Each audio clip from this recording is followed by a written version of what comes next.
What's been the most difficult thing to translate from the book visually?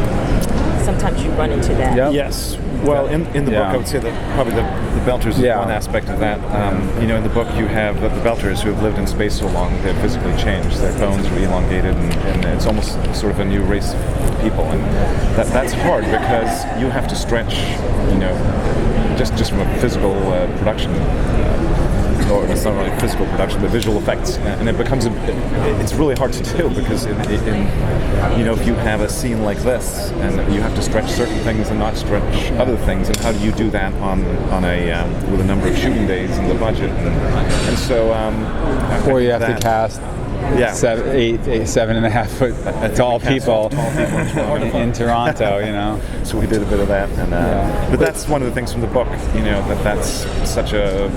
That was always going to be the main challenge. Yeah. And what we ended up doing is we have the entire range of, there are people who spend time in much less gravity their whole life. There are people whose bodies are affected by gravity. So we have the whole spectrum of very belter down to, like one of our leads, Detective Miller is a belter, but he looks, pretty, he doesn't look as belter as other people, and what we end up is a way more interesting story opportunity for us where you can pretend not to be a belter if you're ashamed of it. You don't want to be a part of the underclass. You can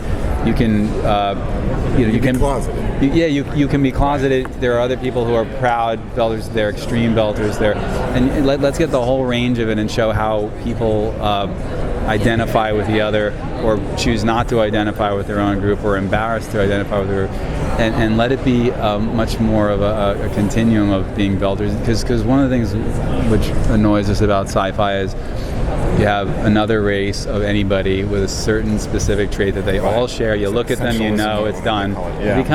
It's interesting for like 5 minutes, and then you can't tell a story around it. The way we've taken a production challenge and just turned it into good storytelling, I think, is to say they're all ranges, and how people identify or don't identify with being a belter is a really huge part of the story we're telling. Often limitation is actually a good thing, because you find a better solution around it. And I think you're absolutely right. That, this was definitely one of those cases where we knew we couldn't do that, but something greater actually came out of it. And as you say in the books, they talk about essentialism, and what Ty and Daniel talk about is that not all belters. Belters are they don't all think the same. They don't all dress the same. Just like us, you go out to Kenya and you'll have the Maasai warrior who's 7 feet tall, and you'll go to somewhere else where the average height is 5'5", or so it's sort of the world, probably. It's about really one of the larger themes of the books is just how we conquer old forms of racism.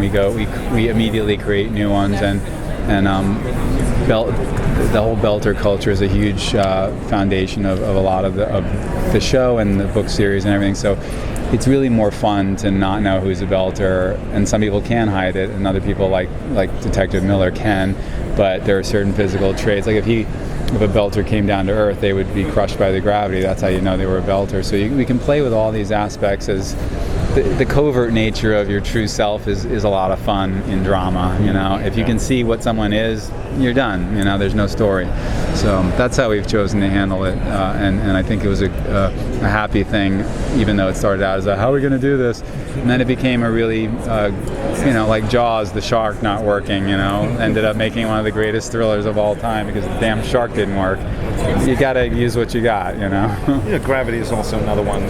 Plays very heavily in the books. It's when you accelerate, as we said earlier, you that has an effect on the body, and so there's all this. Where are you in microgravity? Where are you under?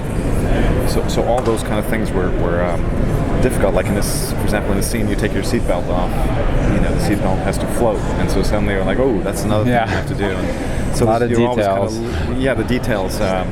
Are obviously way greater in this than if you were shooting in a cop station and just here's a police station. So every little thing like that became a challenge.